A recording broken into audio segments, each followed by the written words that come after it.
என்னோட கம்யூனிகேஷன் எல்லாம் இங்கிலீஷில் தான் இருந்திருக்கு. இப்போ இந்த மாமன்றத்தில் அவர் சொன்ன மாதிரி கொஞ்ச நாளாகவே உருவ கேலி பண்றது, பொதுவா சொல்றேன், ஜாதி ரிலேட்டடா பண்றது, பெண்கள் ரிலேட்டடா பண்றது, இப்ப மொழி ரிலேட்டடா வந்துட்டாங்க.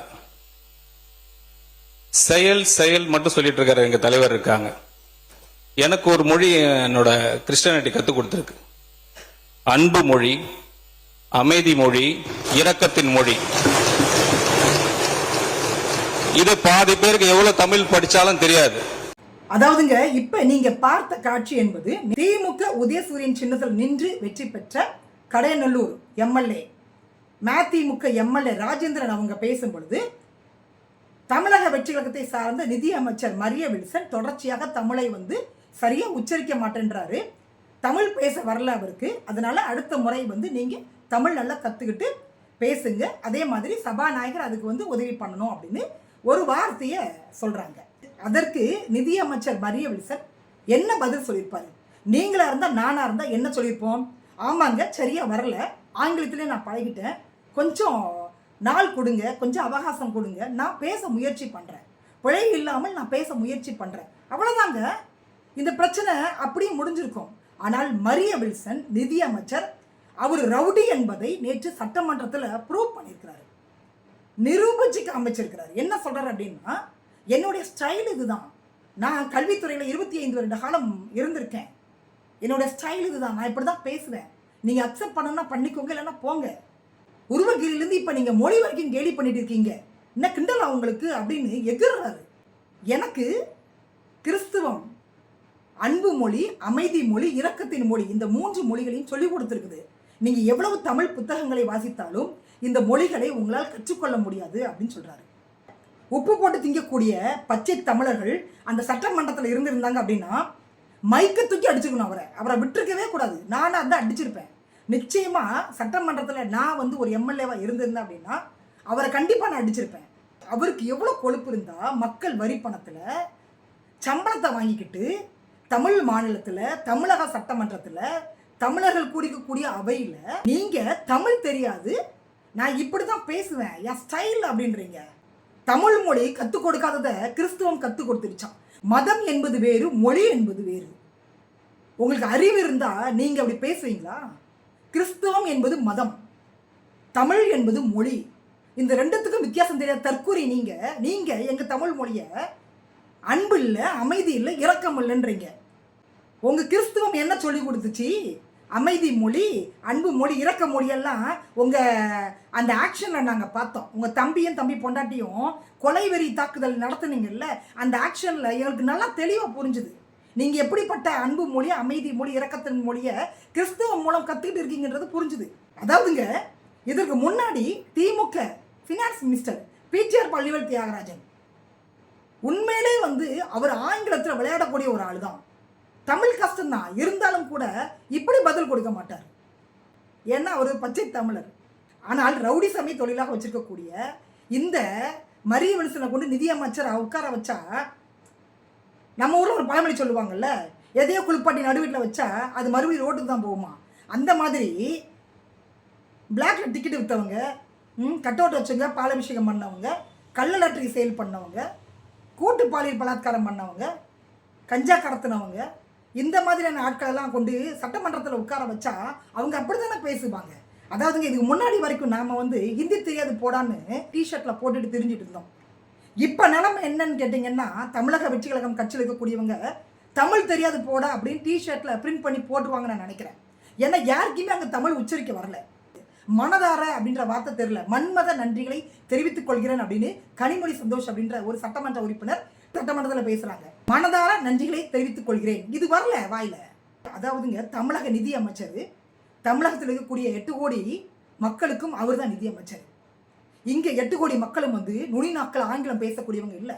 நீங்க என் மேல வழக்கு தொடுத்தாலும் பரவாயில்லைங்க, நான் என்னுடைய தமிழ் மொழிக்காக பேசுவேன், இப்பவும் பேசுவேன், எப்போதுமே நான் பேசுவேன். நான் இந்த தமிழ்நாட்டில் வாழ்ந்துட்டு இருக்கேன் அப்படின்னா என்னோட தாய்மொழி தான் அதுக்கு காரணம். நம்ம வரி பணத்திலிருந்து தான் நிதியமைச்சருக்கு சம்பளம் போகுது, எல்லா சலுகைகளும் நம்ம வரி பணத்திலிருந்து தான் போகுது. கிறிஸ்தவர்கள் மட்டுமே கொடுக்கக்கூடிய வரி பணத்தில் இவருக்கு சம்பளம் கொடுக்கல. இந்த தமிழகத்தில் கிறிஸ்தவர்கள் மட்டும் வாழலை, கிறிஸ்தவம் என்பது ஒரு மதம். பைபிள் மட்டுமல்ல, குரான், பகவத்கீதை எல்லாமே அன்பை மட்டும்தான் போதிக்குது. இல்லை அதில் எழுதி வச்சிருக்கிறாங்களா? அராஜகத்தில் ஈடுபடுங்க, கொள்ளையடிங்க, கொலை பண்ணுங்கன்னா குரான்லேயும் பகவத்கீதையும் எழுதி வச்சிருக்காங்க. பைபிளில் மட்டும்தான் அன்பா இருங்கன்னு எழுதி வச்சிருக்கிறாங்களா? நான் கேட்குறேன். அந்த பொறுமை, அந்த சகிப்புத்தன்மை கூட இவர்கிட்ட இல்லை. கேட்டால் பைபிள் வந்து அன்பை போதிச்சுதான். எனக்கு வேற ஏதாவது வந்துட போகுது வாயில். எங்கள் தமிழ் மொழி எத்தனை ஆண்டுகளுக்கு முன்னாடி தோன்றியது தெரியுமா உங்களுக்கு? கல் மண் தோன்றுவதற்கு முன்னாடியே தோன்றிய மூத்த மொழி எங்கள் தமிழ் மொழி. எங்கள் தமிழ் மொழியோட உன் கிறிஸ்தவ மதத்தை வந்து சேர்த்துட்டு இருக்கீங்க. கிறிஸ்தவ மதம் எப்போ வந்தது? ஆதி காலத்தில் கிறிஸ்தவம் அப்படின்ற ஒரு மதம் இருந்ததா? வரலாறு பேசுவோமா? எங்கள் தமிழ் மொழி எதற்கும் ஈடு இணையில்லா மொழி. 12 மொழிகள் கற்றுக்கொண்ட பாரதியார் சொன்னார், யாமறிந்த மொழிகளிலே தமிழ் மொழி போல் இனிதாவது எங்கும் காணேன். அதே மாதிரி உங்க கிறிஸ்துவ பாதிரியார்கள், வெளிநாட்டில் இருக்கக்கூடிய கிறிஸ்துவ பாதிரியார்கள் என்ன சொன்னாங்க? ஒரு 4 அறிஞர்களை மட்டும் உங்களுக்கு நான் சொல்கிறேன், தெரிஞ்சுக்கோங்க. வரலாறை போய் படிங்க. பைபிள் மட்டும் படித்தா பத்தாது, வரலாறையும் படிக்கணும். போய் இங்கிலாந்து நாட்டை சேர்ந்த ஜியோ போப்பு திருக்குறள், திருவாசகம் மற்றும் நாலடியாரை ஆங்கிலத்தில் மொழிபெயர்த்தார். தமிழ் இலக்கியங்களை ஐரோப்பா நாடுகளுக்கு அறிமுகப்படுத்தினார். கிறிஸ்துவ பாதிரியார் எல்லிஸ் பாதிரியார் தமிழ் செம்மொழியின் தன்மையை ஆய்ந்து திருக்குறளின் பெருமையை ஆங்கிலத்தில் பரப்பினார். அயர்லாந்து நாட்டை சார்ந்த ராபர்ட் கால்டுவெல் பாதிரியார் என்ன சொன்னார் தெரியுங்களா? தமிழ் மொழி என்பது தனித்து இயங்கக்கூடிய தொன்மையான செம்மொழி என்று சொன்னார், என்று பாராட்டினார்.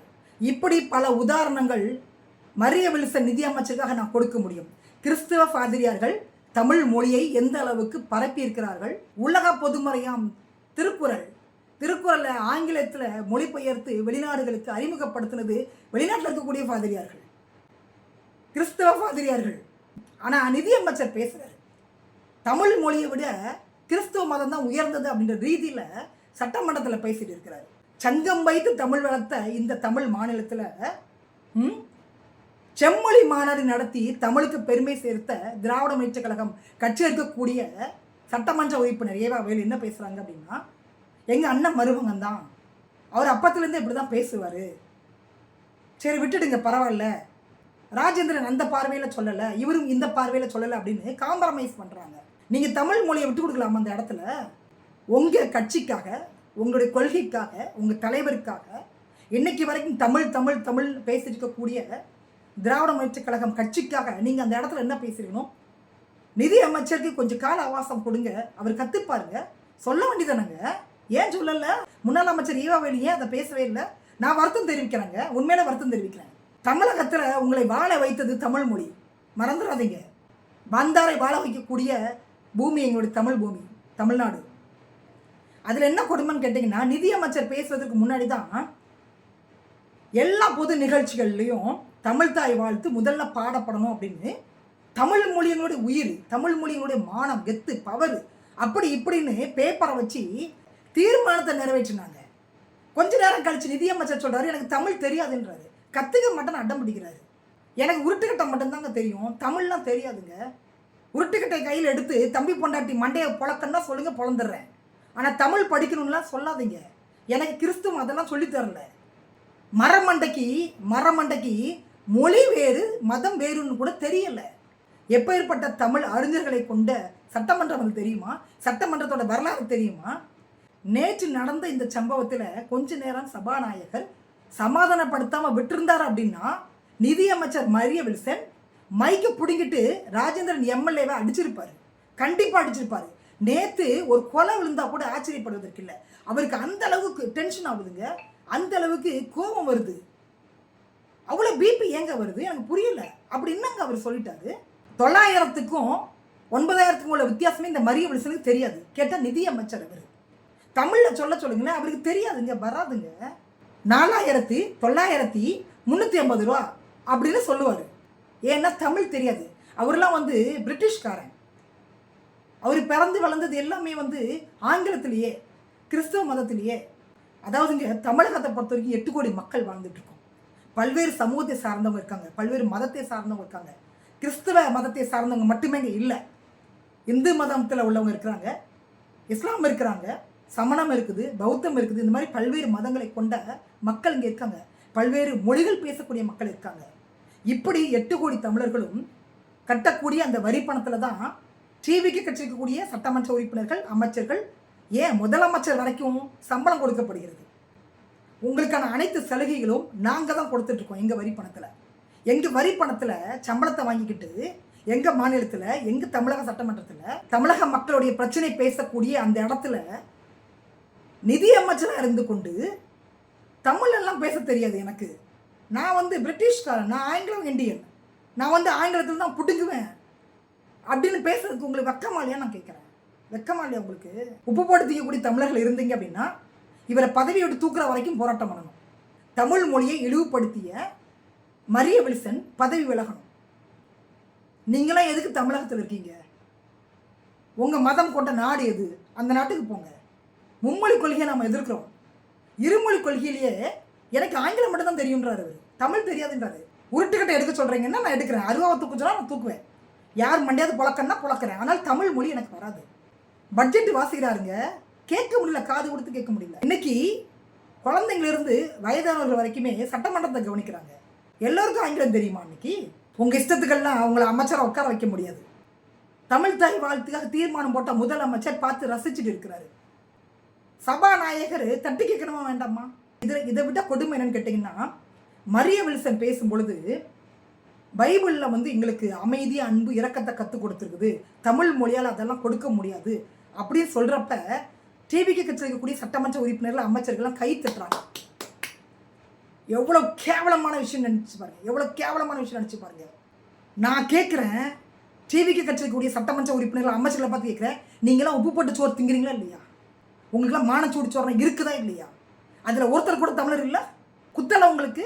அவர் பேசுகிற அர்த்தம் புரியுதா புரியலையா? புரியாமல் கை தட்டிருக்கீங்களா? தற்கூறிகளா நீங்களா? மரமண்டைகளா? ஒன்றும் விளங்காதா உங்களுக்கு? விளங்குச்சா இல்லையா? எப்படிங்க கை தட்டுவீங்க நீங்கள்? அவர் என்ன பேசுகிறாரு? அறிவுட்டத்தனமாக பேசியிருக்கிறத கை தட்டிட்டு இருக்கீங்க நீங்கள். தமிழக மக்களுடைய மூளையை செலவை செய்து, குழந்தைங்களுடைய மூளையெல்லாம் செலவை செய்து ஆட்சியை பிடிச்சிட்டு சட்டமன்றத்தில் உட்காந்து, தமிழக சட்டமன்றத்தில் உட்காந்து தமிழ் மொழியை பற்றி நீங்கள் கேவலமாக பேசிகிட்டு இருப்பீங்க. அதுக்கு அங்கே இருக்கக்கூடிய கட்சியில் இருக்கக்கூடிய தற்கொலைகள்லாம் கை தட்டிட்டு இருக்குது. ஏன்னா நம்மக்கிட்ட ஒற்றுமை இல்லை. தமிழ் மொழி பேசக்கூடியவங்கெல்லாம் ரொம்ப நிதானமான ஆட்கள் போல தெரியுது. அப்போ உள்ள வீரம்லாம் இப்போ இல்லைங்க. இந்தியாவோட சுதந்திரத்திற்காக தமிழகத்தை சார்ந்த நம்ம தமிழர்கள் எத்தனையோ பேர் உயிர் தியாகம் பண்ணியிருக்காங்க. இன்னைக்கு குறைந்தபட்சம் எதிர்த்து கூட நம்மளால் கேட்க முடியல. இவரெல்லாம் இப்படியே விட்டுன்னு வச்சுக்கோங்களேன், தமிழ் மொழி ஒரு நேரத்தில் எல்லாமே போயிடும். இவர் சட்டமன்றத்தில் கிறிஸ்துவ மதத்தை பரப்பிட்டு இருக்கிறார். பட்ஜெட் தாக்கல் பண்ணும்பொழுது ஜெபமாலையை கொண்டு வராரு. வன்னி அரசு முழுக்க முழுக்க பைபிள் குறித்து பேசிட்டு இருக்கிறாரு. சபாநாயகர் பைபிள் குறித்து மேற்கோள் காட்டிட்டு இருக்கிறாரு. எங்க அது சட்டமன்றமா இல்லை திருச்சபையா? நான் கேட்குறேன். யாரோட வரிப்பணத்தில் நீங்கள் அங்கே மதத்தை பரப்பிட்டு இருக்கீங்க? கிறிஸ்துவ மதத்தை யாரோட வரிப்பணத்தில் அங்கே உட்காந்து பரப்பிட்டு இருக்கீங்க? நீதிமன்றம் இதை கவனிக்கணும், உயர்நீதிமன்றம் இதை கவனிக்கணும். இந்த தமிழக சட்டமன்றத்தில் கிறிஸ்துவ மதத்தை பரப்பக்கூடிய வேலையை இப்போ இருக்கக்கூடிய சபாநாயகர், முதலமைச்சர், ஆளுங்கட்சி இருக்கக்கூடியவங்கெல்லாம் செய்துட்டு இருக்கிறாங்க. கூட்டணி கட்சிகளும் அதற்கு ஒத்து ஊதுவார் போல அவங்களும் பைபிளை தூக்கிட்டு அங்கே வசனம் எடுத்துட்டு இருக்கிறாங்க, வசனத்தை ஒப்பிச்சுட்டு இருக்கிறாங்க, மதத்தை பரப்பிட்டு இருக்கிறாங்க உள்ள.